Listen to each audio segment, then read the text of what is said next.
So hi everyone, welcome back to another special episode of CT Path. Today we have a very special guest with us. He is from Africa, Nigeria. He is Joshua. I hope I'm pronouncing his name right. He has joined us for a Yeah, very interesting topic today. He's going to talk about teaching youth how to amp up their learning and aspects of learning. So I'll give you a brief introduction about him. I have with me a regular co-host Pavan and Mr. Josh, as I like calling him, is a graduate of chemical engineering from FUTO University. Now, I'll tell you the name later on because I don't know what that name is, or else Mr. Josh will do the honors and let you know the full form. And then he's a professional data storyteller and a scientist. Amazing. He's the founder of Rise Analytics, a data management startup which manages data and derives growth catalytic insights from data from MEMEs. Oh, MSMEs. Oh my God, that's so huge. I don't even know how to pronounce it. Great, Josh. He yeah, leads the Happy Learners community, which, according to me, is the best part. I totally got, totally got amazed and attached to him after reading this. And he's a team lead of ITU. He'll explain you what else he does. He has a list of achievements, and I can go on speaking about his achievements throughout, for 1 hour of the podcast. But we want to hear from him. So, welcome, Josh. Thank you so much for sparing time. Despite time zone differences, you are here with us today. We are so glad to have you. So, Josh, if you have any opening remarks, you can just introduce yourself again and you can give your opening remarks. thank you so much, Shafi. Thank you so much for the opportunity. It's Joshua. The name is Joshua Idumijie. The school is Federal University of Yes. Technology. Yeah. uh, we call it we call it Futo, just Futo. Yeah. Oh, Then yeah, Futo. Okay. I'm a data analyst, specialize in helping businesses manage their data, help businesses, especially medium scale and small scale businesses like schools, hospitals, kind of prepare for the technology, kind of prepare themselves to leverage on technology in terms of as relates to data management and analysis and the machine learning aspect as well as we continue to grow. And IDU, that's the IDU, it's an agrotech startup. What we do is that we are helping farmers, African farmers, to increase the shelf life of their products so that they don't kind of run out of loss. And we're also providing agrochemical alternatives um, kind to save the environment, to protect the environment. I'm a wow. strong advocate of creativity. I believe that the earth is sufficient. The resources we have is sufficient. We just have to be creative in the way we tap into the immense for them resources that we have lying around. So, and that's what we want to do, and that's what we do at we do. On a personal note, something I love doing is helping people amplify their learning. I feel like I believe strongly that for me personally, I believe that there's no better time to be alive like this time. A whole lot of exciting things are coming up. Technology, it's really, really going going places, taking us. Some years back, this wouldn't have been possible, and a whole lot of things in data science, AI, blockchain, and the list Yeah. goes on and on. And Wow. one of the major things that will help youth prepare and kind of optimize this time would be the ability to learn, adapt, and implement as quick as possible. Mhm. So for me, learning is more of helping people. So the achievement for me is not what I've done personally, but what I've been able to help other people achieve with their learning. And sometimes when the stress becomes crazy, I remember the stories of helping a friend go from not so great in maths to be very to be Fabulous. passionate about maths. Um, another friend going from being scared about his final exams to acing almost all his subjects. Mm. So when I remember those stories, it just makes me happy and want to still give more, just give more. That's So That's Yeah. great. So that's me. That's me. Yeah. If That's an there's any amazing, other thing that amazing I start to the show. It's a very motivating start, and I have two things to say here. One, you remind me of Emmanuel. If our viewers remember, he was one of the yeah, very initial guests of CD Bath. He was also from Nigeria, and Josh is one of his friends. So I think the Nigerian youth is very, very enthusiastic. They're all very motivated, and they all are seeing how to practically imply their knowledge everywhere, and I really appreciate African youth for this. I've seen a lot of progress and a lot of great things coming up from African youth on LinkedIn, on other social media platforms, and hats off to you guys. You are working on something bigger than just learning, so it's really great. yeah, And the second thing, I'm so happy today, after so many podcasts we're talking about AI, blockchain, engineering, and stuff like that. So being engineers, even if you don't like your field, you're kind of connected to these words and these terms, and yeah, after quite a lot of time, we have come out of the economic aspect of, of some topic, which I'm sure Pavan will get into very, very soon. But in the beginning, listening to all these words, it has amped me up for the episode hereby. So thank you, Josh, for joining us. And you're doing a great deal of the work, helping up thank farmers in increasing the shelf life is something which is very fascinating. We would love to hear more about this later in the show. you. To start with, Josh, what is your idea of a learning process? So, as you said, you do not relate learning with mugging up and just cramming up concepts, writing it somewhere, or just speaking it somewhere and then ending it. So, what's your ideology about a learning process, and how do you look at it? Okay. So learning to me, like I earlier said, is it's an important asset, a tool to actually help you be the best version of yourself. And the learning process is never completed until you're able to execute. So even if it's something as simple as basic as a subject in school, you'll be asked to write exams, while exams are just ways to measure your performance or your ability to learn in most cases, or that's what it's actually hoped for. It's actually the most important aspect is actually what you can do with what you have learned. And if I just come out and tell you do that, use this mind map, memory palace, this that, it's not going to be profitable to people unless you're able to help them go from knowing how to do it and actually utilizing it in their everyday lives. Yeah. So and that's like the major aspect.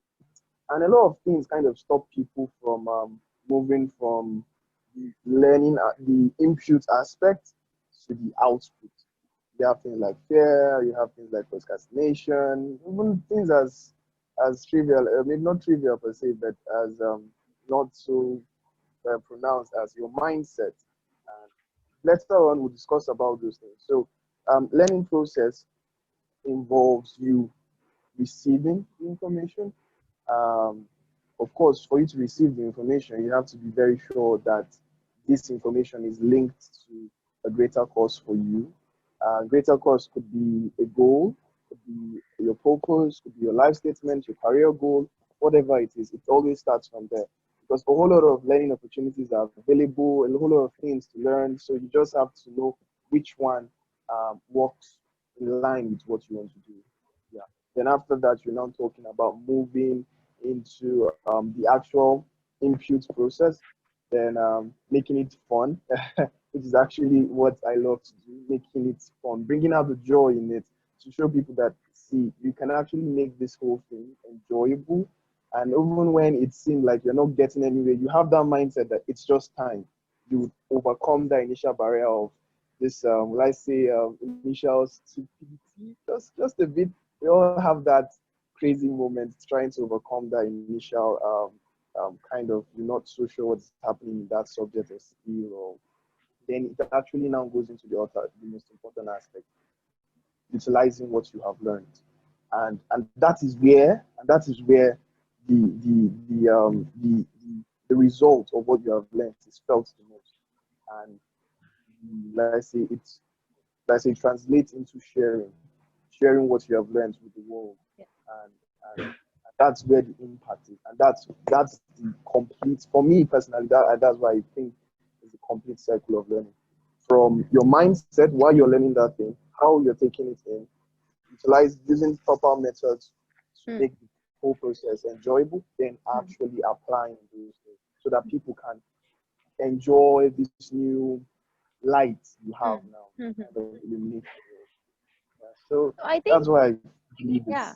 it's So the kind of input you have given from that, I can pretty much make out, or because we are in the Teachers' Day fever here in India right now also, and we are recording it on Teachers' Day. So I kind of want to relate it that you mean, Josh, it's equally important to understand the process of learning, even if you are a student or if you are a teacher. Both ways, it's equally important to understand the greater aspect of learning, right, and then to implement it. yeah. That's a great insight. Pavan, do you have any questions for Josh? Yeah, so Josh, I think you've given a pretty good, explanation on whatever on learning and the importance of uh, the, the mindset, the focus on the mindset, whatever you the stress that you gave on mindset is very important because I think that is what actually shapes learning in terms of understanding a concept, and even if you're receptive to concepts mentally, I think learning becomes much faster. That Of said, course. I'd like you to just hold on to that point of mindset, and not just you also mentioned about turning the practicality of theories, realizing the practicality of theories and trying to apply it and that way. So in your context, what has been your experience so far in whatever you have been doing, and in terms of applying whatever you have learned in your own initiatives, in your startups and all that. So that's the question I have. Okay. Okay. Thank you very much, Pavan. Okay. I guess let me just go back a bit and start from where this whole thing kind of geared up or gained enough momentum to kind of push me. I wasn't initially like this, like this. By mean, I was really reserved, kind of not so patient when it comes to explaining terms to people. And I think there was this day I was explaining to a classmate of mine in secondary school, and she wasn't getting it. I was trying to tell her that this is the stuff, and she wasn't getting it. And I guess I was a little bit angry, and I saw the reaction on her face, and it made me feel bad. So I went back that day and I started thinking, what exactly am I doing right that I can help translate to people? So then back then, internet infiltration have not been so strong and all that. So I had to do a whole lot of kind of self auditing and checking what I've been doing that have been working, and gradually begin to share with people. Okay, I do this, I tried this. You could try that. You see how it works. You get back to me. It doesn't work, and you look at the fact that the world now where we are, the need for you to easily adapt, it's really one of your major assets. So coming from that spot to just from few months back, last year and this year, um, having encounters with some very wonderful people, some courses, their content, people, platforms like Coursera, Mindshift, Barbara Oakley, and Terence, and having people meet with people, and it goes on. People like Adam Ko in Asia. Let me also use this opportunity to say a big thank you to India. You guys have been amazing. Chemical engineering education have been simplified a whole lot because of the videos I've come to learn from on YouTube. It has been of immense help. It has been of immense help. So you bring that to my own side, and having encounters with these people have kind of helped me to understand the science behind what I've been doing that has been working. So it now made it more easier for me to be able to transfer these things that work in a kind of practical, like this is where I was before, and this is how I got here. So it moves from you have things like Miles Murray being a is not known, then abuse is inevitable. And if I was to adapt it into this context, I would say when you don't know how to use something, you most likely will misuse that thing, or even if you use it well, you will not use it optimally. So that's why it's important. And thank God for science doing a whole lot.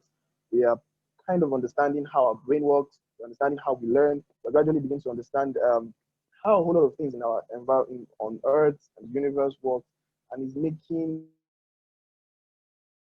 the kind of use for us to amplify it. So one of the things I preach in our startup is always do your best to develop yourself. Always do your best to develop yourself. I'm a strong proponent for self-development. If you're around me, one of the things, if we have a 15 1 hour long conversation, I'm always talking, I'm bringing up how you're going to go about improving on yourself. How are you going to go about taking this new value that you acquired to people? So in the applying aspect, one of the things that I've noticed that in my interaction with people and helping people amplify their learning is you see things like fear. They are scared of failing, fear of unknown. Will I do it well? Will I flop? Will I be able to kind of will I see be the best and all that? You have problems with people telling you that they're preparing, and I got stuck in that position myself as well. Trying my best to prepare and prepare and prepare, and you just get stuck in that loop. You're taking a lot of courses, you're taking a lot of things, you're imputing a but the just stepping out of that aspect, you feel like you have to prepare some more and all that, so that you don't go out and embarrass yourself and all that. But the truth is that it's in applying that you get to learn truly what it is that you might have missed out when you're actually doing the imputing stage. And for me, one of the things I tell people is that, see, failure, when using failure in learning process, it's not really completely true so there, because you actually don't really fail in when you're learning something, you just learn. There's just a break where you learn and you learn, okay, this didn't work. I could try that. I could tweak this a bit. I could turn that down a notch and work on maybe take a different approach and all that. So the truth is, people have those issues with fear, and just tell them that, see, just go out and just try it. Try it. You will not know. You will not know how good you are until you tried it.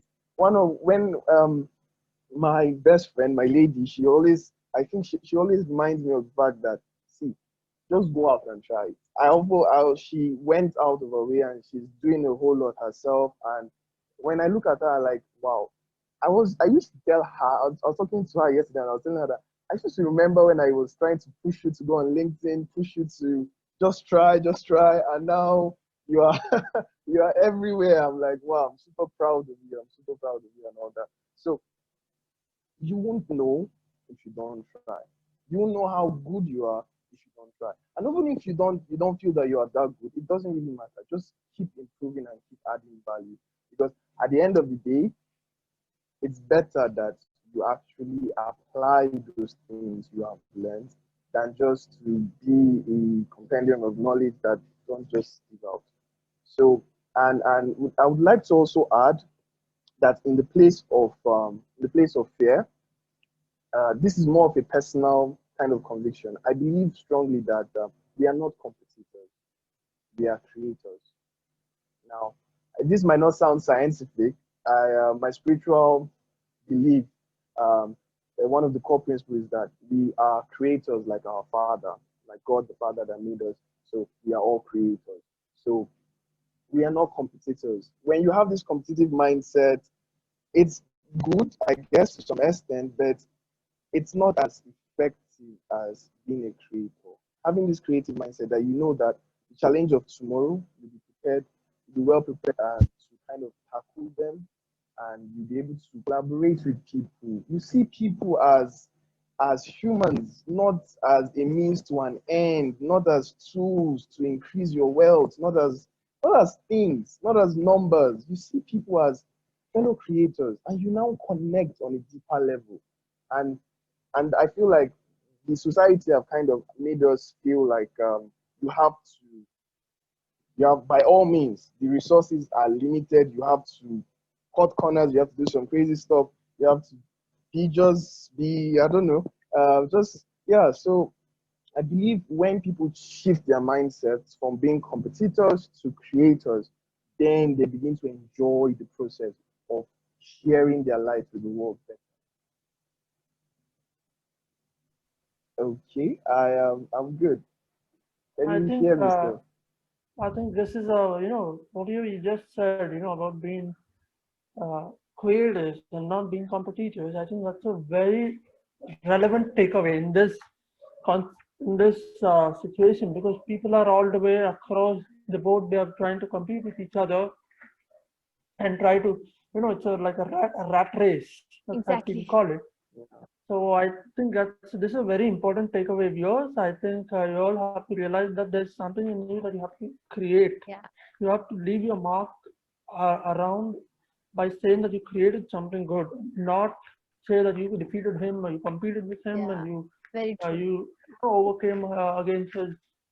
You have something with you that you have to create on your own. So Joe, so that's been a very good picture that you presented. I think I really loved the way you have Yeah. even put out the whole facts before all of us.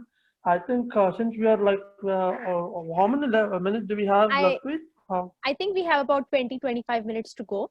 20 minutes to go. no, no, it's almost like 5:27, right? So it's around 15 minutes. So I Yes. think we'll just try to adjust whatever. I Do you have any questions? Yes. Thank you, George, first of all, for giving the aha moment of this episode right in the middle of the episode. It was amazing to hear from you. I mean, I think I have nothing to add to it, but just like Pavan said, it's a huge message to be creators rather than having the competitive mindset. Well, Josh, this brings me to a very, I don't know if this question is in line with what we are discussing right now, but I still feel there's some connection. So, what's your take on the advent and the rise of social media engagement these days? There are two things. I personally want to know: is this social media engagement or how the youth is engaging on social media probably affecting their learning abilities and processes? And apart from that, just like you said, is it something that's bolstering the competitiveness in them? So this is like something which I'm not very sure about, but I really want to get sure about this myself, and I think a lot of people have this doubt. So what's your take on this? Is social media in this particular regard learning processes a boon or a bane?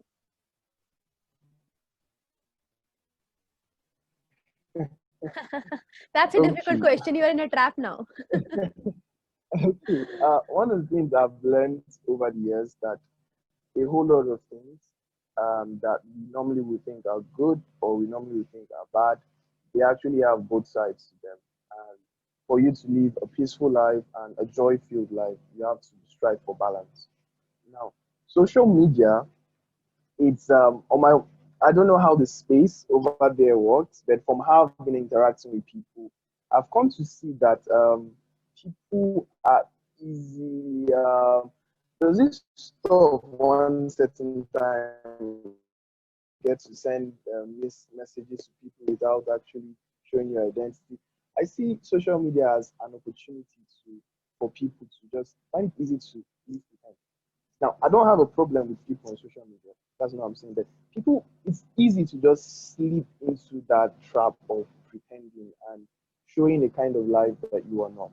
And sometimes youths get easily carried away. You see, you okay, like in the African settings now, you see your people, your fellow youths in your age group, maybe posting a picture with the bands, doing that big stuff, and you're like, oh my god, he has a Benz. I don't have this, I don't have that, and you're panicking and all that, and you're losing the joy of living in the present because you are comparing yourself. So social media kind of it's like it's awesome because it allows people to connect.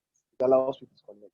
It's just bad that a lot of people are not utilizing it properly, and they are putting this mirage, this kind of I wouldn't say let's say false life or fake life or anything like that, and other people that are kind of like I won't say gullible, but somewhat gullible to actually believe that everything they see on social media is true and real.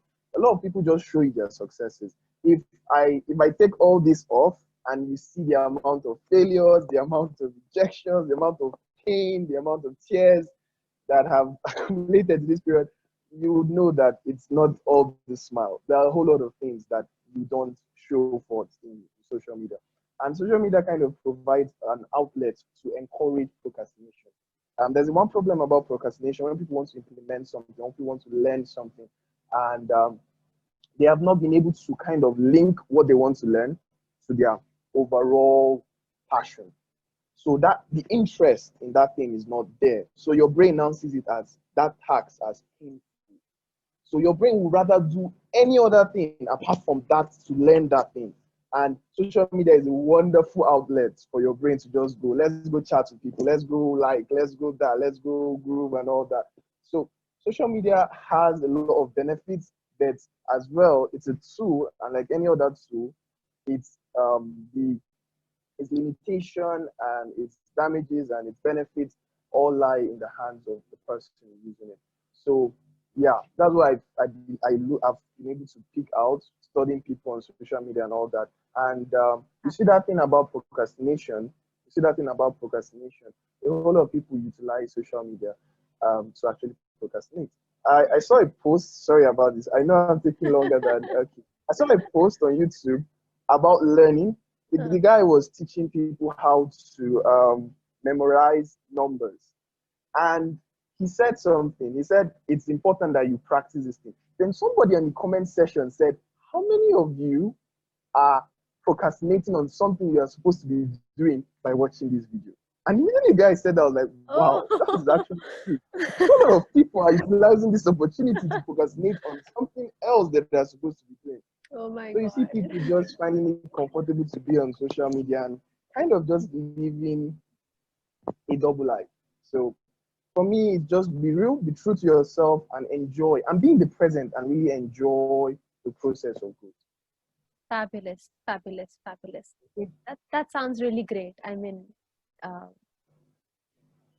amazing. You've cleared all my doubts. Although we always listen to this, and in most of the speech contests that we participate in, we say, no, no, it's not a boon or a bane. It's in the middle of both. But we still did not were not able to figure out, where to go, because most of the times this happens with me and Pavan as well, especially in this lockdown, Josh. That at some point we feel, our efficiency is going down, and the reason is social media. We probably think we'll uninstall Instagram, we'll close off WhatsApp for a bit, and then we'll be all fine. But I feel that's not how psychology works. It's how you control your inner environment and how you use those devices and those platforms that makes everything easy for you. Thank you so much. So Josh, there's another curiosity question that I have. Now that if I Google it out, or I put it on YouTube that I want to learn some learning techniques, there's a lot that we Yeah. can discuss. Okay, just a second, Josh. Pavan, by the way, I just got a message that Zoom is giving us a gift. They have removed the Oh, 40 minutes time limit on our video recordings. So congratulations and thank you, Josh. You're a lucky charm. It has happened on your recording. And so we can proceed without any worries. So yes, as I was saying, I want to learn from you, Josh. Uh, are there any particular learning techniques that young children and people of our age group can utilize in our academics or in general in life? And how do you adapt to the changes that are happening? Because the world is transforming in like moments now. So this moment there yeah, is something, the next moment there'll be something else. And unfortunately, our education is still way behind. It's hooked to the yeah, ancient things that our generations are, then generation after generation people are learning the same thing. But we as individuals are supposed to be updated with new knowledge, with new updates, with everything that's latest. So in that kind of an environment, how do you adapt to this changing environment, and what are some secrets, some learning techniques, if you could give a little insight to these, so that our kids and our youth could be helped. okay. So let me start from the, the question on adapting to our dynamic world. Um, One of my favorite people, persons, King Solomon, he said that there is nothing new under the sun. That principles, principles basically stay true. So you have things like karma, you have things like the law of seed time and harvest time. They all stay true. It said, as long as the earth remaineth, that these principles will be true. So there are some underlying principles that will always be true. If you utilize something the proper way, you get the best result from it. There is no missing it out. So the world basically changing and picking up rate is just meaning it just implies that you just have to pick up yourself and flow with it. So you don't want to be rigid, you don't want to kind of stop the change, you want to just flow, adapt, and go with the change. The positive change, because there are a whole lot of crazy negative things happening around the world that should not be stuff that you should be taking in. So yeah, so there are principles about learning that you can always apply, and they will work regardless of what time you're in. If you tried it last 10 years, 100 years back, they will have worked. If you try it in the future, they will still work. So about some principles, you rightly pointed out there are a whole lot of principles out there. And let me just kind of divide it into how Barbara kind of like say showed the kind of underlying principles behind almost any learning technique. Is it the mind map? Is it visual linking? Is it the memory parlors? Whatever it is, they all have the same underlying truth. We learn in two phases.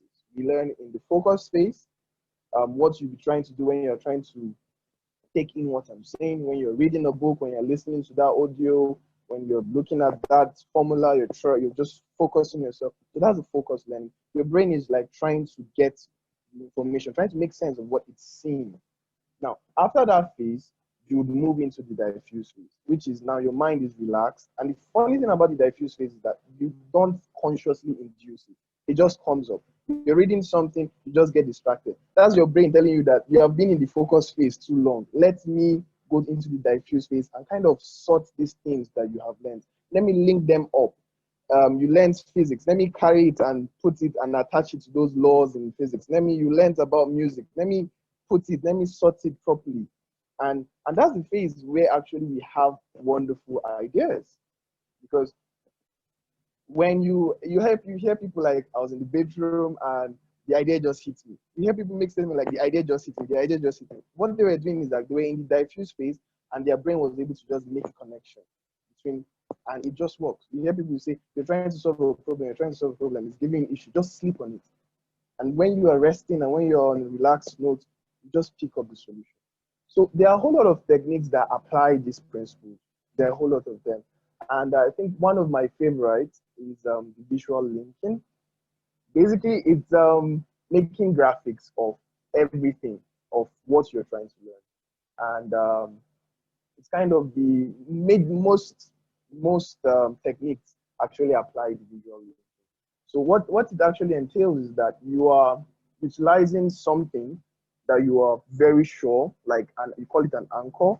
Maybe the human body would be an anchor, and you are now using, maybe if you want to, let's say you want to cram something in an order, in a particular order, you're now using those things, putting them, giving them pictures, and now putting them, maybe you want to put one on your head, one on your eyes, and you just flow like that.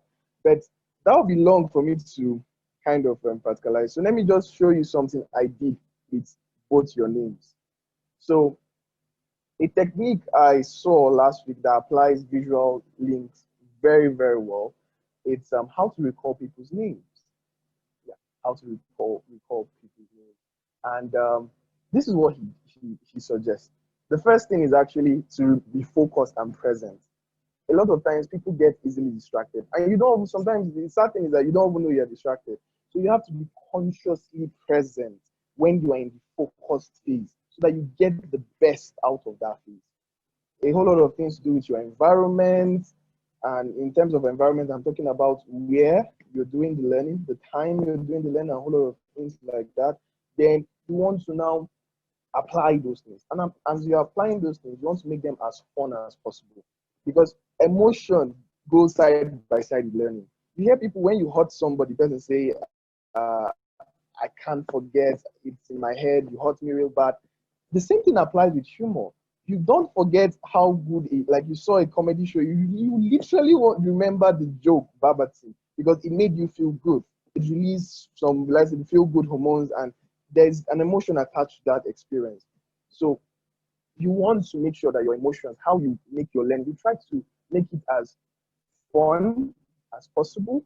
On that note, if the fun thing and the rest, I won't be able to go deeper into it. So you'd want to follow me on LinkedIn, or maybe chat me up. You join the community and you push on there. So back to what I was saying now.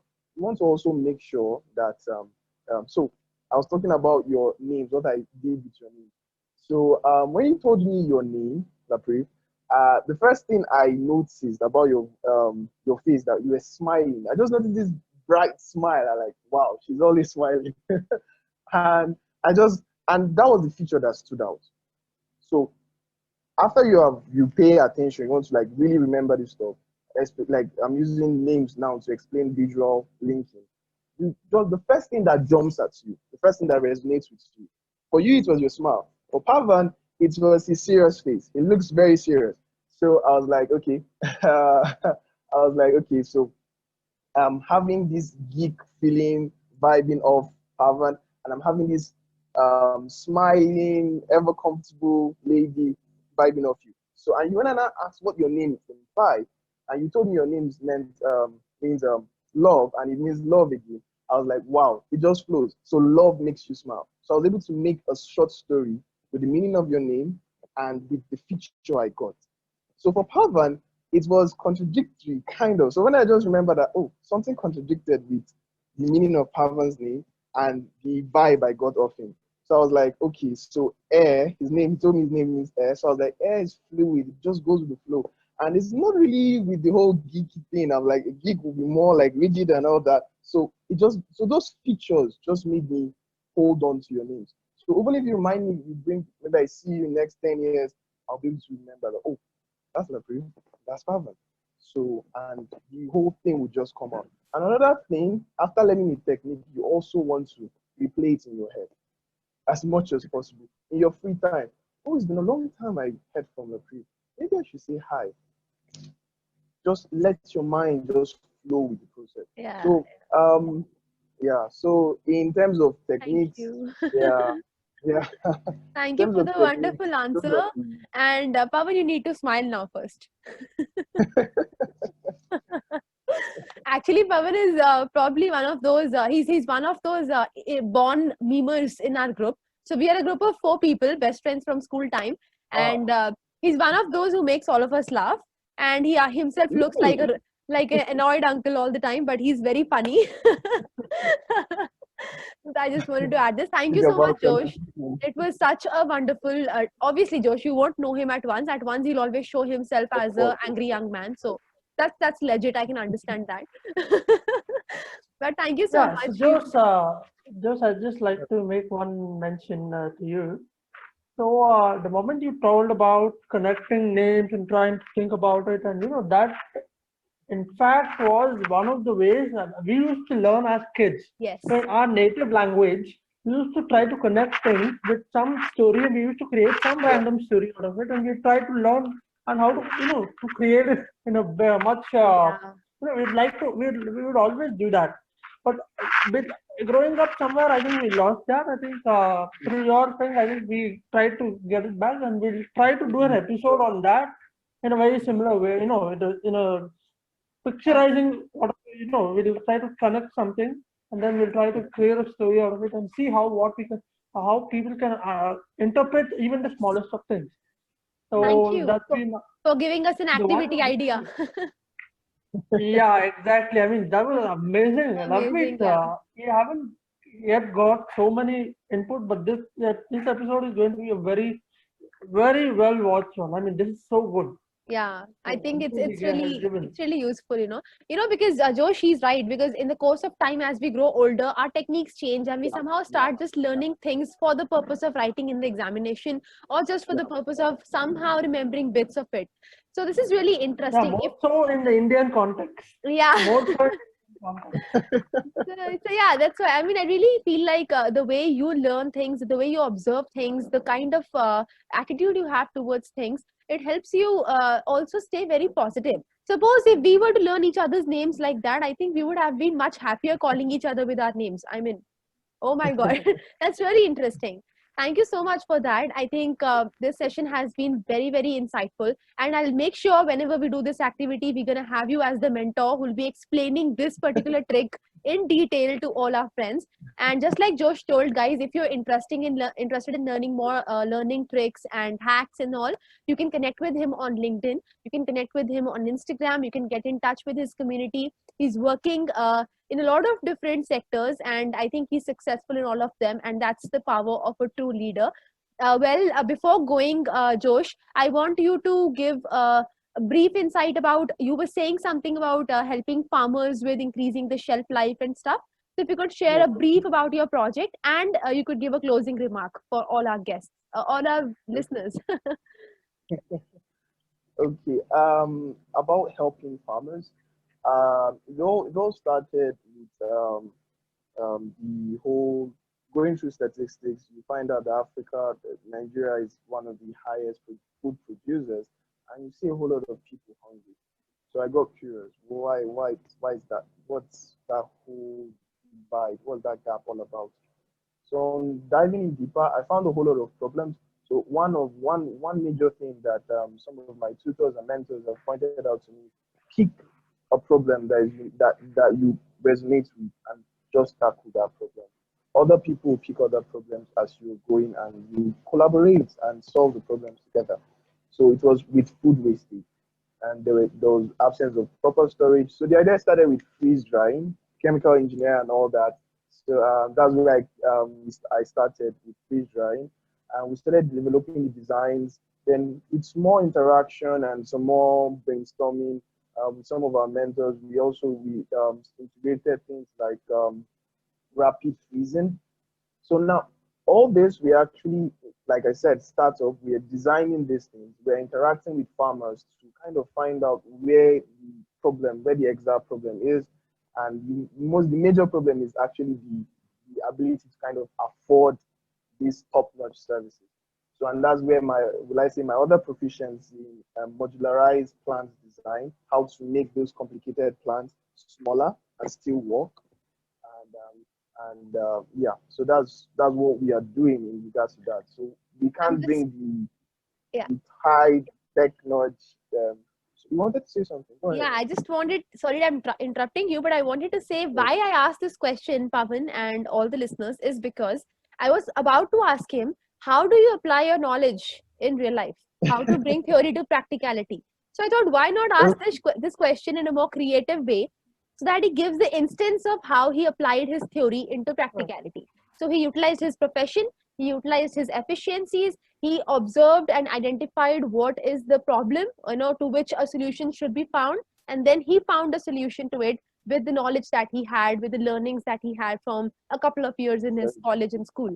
So that's how you do it. I mean, if someone would ask me, how do you apply that, I think you can listen to this, you can listen to Emmanuel's show as well.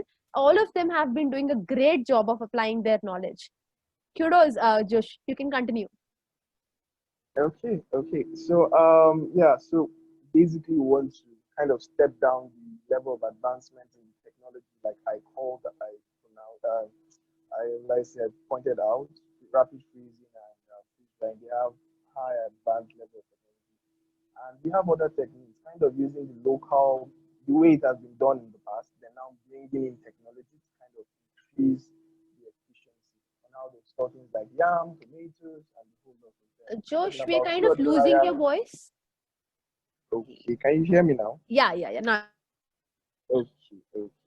So we're talking about designing things like solar dryers and the whole lot of them. So that's majorly it, trying to make solutions that will be affordable by farmers, either in cooperatives or big farms, so that they don't run at losses.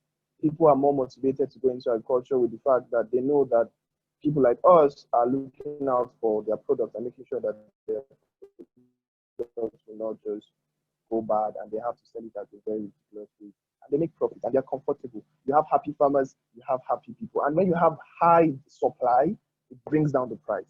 And that's now where I'm really focused at, making sure that people have food at very cheap prices and cheap cost. Because when you have a lot of supply, the whole economics thing, you have lots of supply, you have more, you have less, the whole price of the food kind of steps down with you. And so, on closing remarks, I would want to say that learning, the whole theory behind it and everything, or the whole gist behind it, kind of paints it as difficult and straining and all that. But the truth, I won't tell you that it's not that, but I'll tell you that you can make it fun. And if you make it fun, you take away the straining and the whole lot of those things. And the truth is, what makes learning fun is actually how you started off learning. Like you rightly pointed out, how you started learning when you were a little child. The thing is that we lose that sense because we want to solve problems relevantly and we forget the novelty aspect. And we're all about, I want to open the door, opens, and that's all. There's no thinking it. Might have been able to maybe open the door some other way, would have been able to maybe use my legs or something. I'm not saying damage anything, but that childlike curiosity, actually, that's what makes, at the same time, that's what makes learning fun because you're playing around a whole lot of things and you're enjoying the process. So learning can be fun. Learning is really, really fun if you do it the right way, and you can actually utilize all this and get the best out of your life. So step out. So people have been in the sport have been about being stuck in learning and just taking in information. Please just take that risk and just step out, and you'll be happier for just taking that first step and just applying that. You get awesome results along the way, and that's just the whole learning process. Applying those things. Thank you. Fabulous. Fabulous. I think it was a wonderful show.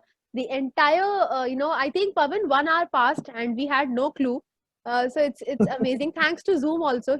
Zoom is being supporting us a lot.